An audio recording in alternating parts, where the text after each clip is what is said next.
Assalamualaikum warahmatullahi wabarakatuh. Waalaikumsalam warahmatullahi wabarakatuh. Selamat pagi anak-anak, bagaimana kabarnya hari ini? Baik. Baik, alhamdulillah. Puasanya masih lancar ya? Lancar. Oke. Sebelum pelajaran dimulai, silakan ketua kelas untuk memimpin doa. Sebelum pelajaran dimulai, marilah kita membaca doa. Baca doa mulai. Berdoa selesai. Oke, terima kasih untuk ketua kelas. Selanjutnya, Ibu absen ya, yang tidak masuk hari ini maupun yang sudah hadir. Yang pertama, Alam Febriansah hadir. Oh, tidak hadir ya hari ini. Oke. Najwa Ainun Hadir.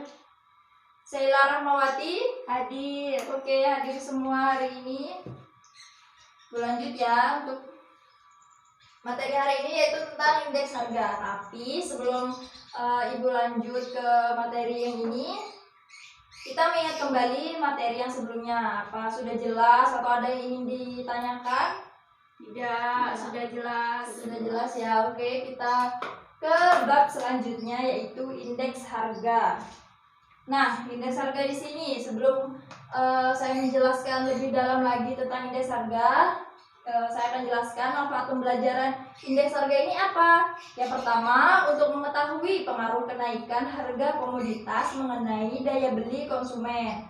Lalu yang kedua, untuk dijadikan indikator ekonomi untuk mengetahui tingkat inflasi. Nah, di sini sudah terlihat jelas bahwa berkaitan dengan negara. Lalu apa lagi manfaatnya? Untuk mengetahui fase kenaikan pendapatan masyarakat. Kemudian untuk dijadikan ukuran besarnya biaya produksi yang dikeluarkan. Lalu yang terakhir manfaatnya yaitu untuk digunakan untuk mengetahui daya beli mata uang. Oke, lalu ada tujuan. Nah, di sini kalian tujuan mempelajari ini yang pertama supaya kalian bisa paham apa itu definisi dari indeks harga. Kalian bisa menjelaskan apa yang menjadi tujuan dari indeks harga, apa peranan indeks harga. Lalu bisa mengetahui macam-macam indeks harga, ada apa saja.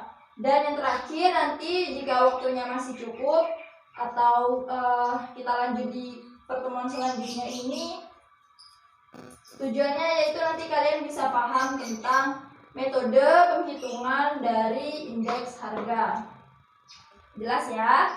Jelas. Oke, kita langsung masuk ke materi. Di sini ada definisi. Siapa yang tahu pengertian dari indeks harga? Mungkin sudah belajar sebelumnya? Belum ya, oke. Dijelaskan bahwa pengertian dari indeks harga itu sendiri bisa dilihat dari LKS kalian di halaman 52. Oke, sambil dibaca juga. Saya jelaskan. Pengertian dari indeks harga yaitu suatu ukuran statistik yang menunjukkan perubahan suatu variabel atau sekumpulan variabel yang berhubungan satu sama lain, baik pada waktu atau tempat yang sama ataupun berlainan.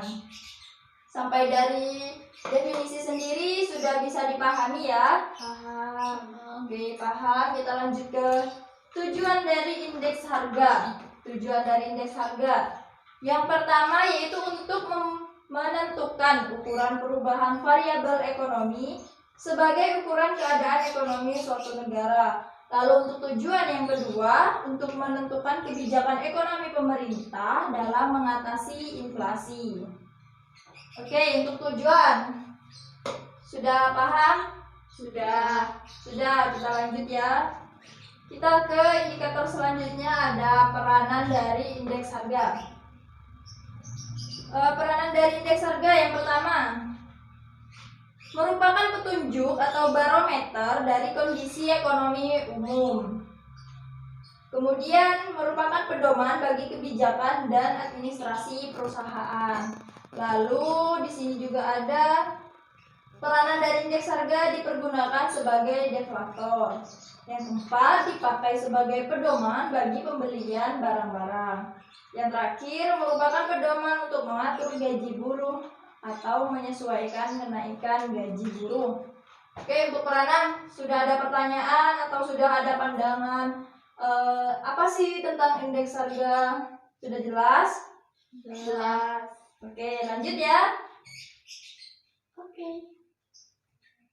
Kita ke macam-macam indeks harga. Nah, macam-macam indeks harga, silakan bisa dibaca.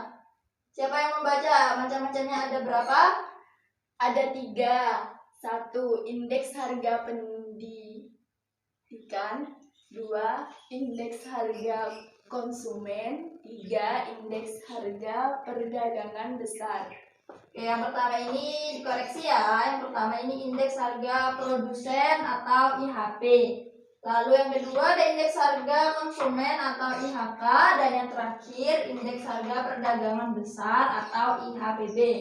Nah, untuk pengertiannya sendiri dari indeks harga produsen ini merupakan dihitung berdasarkan fluktuasi harga hasil produksi. Tujuannya apa? Untuk menilai kesejahteraan produsen dilihat dari nilai tukar hasil produksinya. Lalu untuk indeks harga konsumen, ini dihitung menggunakan data harga konsumen, yaitu harga barang. Dan untuk indeks harga perdagangan besar ini apa? Indeks IHPB ini perhitungannya didasarkan pada data harga perdagangan besar yang mencakup barang-barang perdagangan dalam jumlah besar. Tuh. Oke, sampai di sini mungkin ada yang ingin ditanyakan?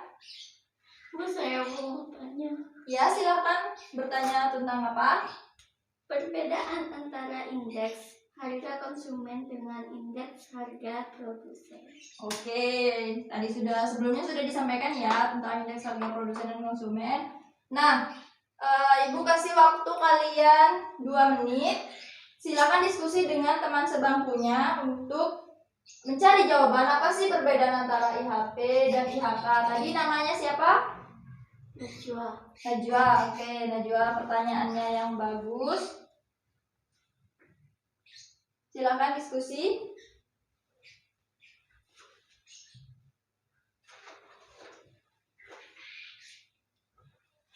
Oke, waktunya habis. Mungkin ada yang mau menjawab. Bu, saya mau menjawab. Oke, nama siapa? Sheila. Oke, silakan. Apa perbedaan dari indeks harga produsen dan indeks harga konsumen?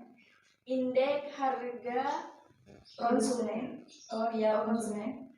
Adalah perubahan harga barang dan jasa yang dikonsumsi dari waktu ke waktu. Diambil dari data 4 kelompok, yaitu kelompok makanan, perumahan, aneka barang, dan jasa. Sedangkan indeks harga produsen adalah menunjukkan perubahan pada harga pembelian barang oleh para pedagang besar. Ditetapkan kuantitas borongan seperti hasil pertanian, pertambangan, industri, impor, dan ekspor. Oke, sudah jelas ya Najwa? Apa itu perbedaan antara indeks harga produsen dan indeks harga konsumen? Jelas? Iya. Oke, ada yang ingin ditanyakan lagi? Tidak. Oke, sudah cukup ya. Ini waktunya juga sudah habis. Sebelum saya tutup, jadi kesimpulan untuk materi indeks harga, yaitu indeks harga merupakan ukuran statistik yang menunjukkan perubahan suatu variabel yang saling berhubungan. Dan untuk tujuannya tadi sudah jelas, bisa dibaca juga di LKS kalian halaman 52. Lalu kita bertemu lagi minggu depan. Kita akan membahas tentang metode penghitungan indeks harga. Dilanjutkan minggu depan ya. Oke, saya sampaikan terima kasih kepada kalian semua yang sudah bertanya, yang sudah aktif, dan yang sudah masuk juga pada hari ini. Terima kasih. Dan sebelum saya tutup, bisa kalian kerjakan tugas di halaman 55. Kerjakan, kita ketemu minggu depan ya, dikumpulkan minggu depan. Halaman 55, oke? Baik, Bu. Oke, nah saya juga ada kata-kata bijak ini. Jadi ada seseorang yang memberikan motivasi supaya kalian juga semangat belajar. Orang bijak belajar ketika mereka bisa, sedangkan orang bodoh belajar ketika terpaksa. Oke, sekian dari saya, sekian untuk pertemuan hari ini. Selamat menjalankan ibadah puasa. Assalamualaikum warahmatullahi wabarakatuh. Waalaikumsalam warahmatullahi wabarakatuh.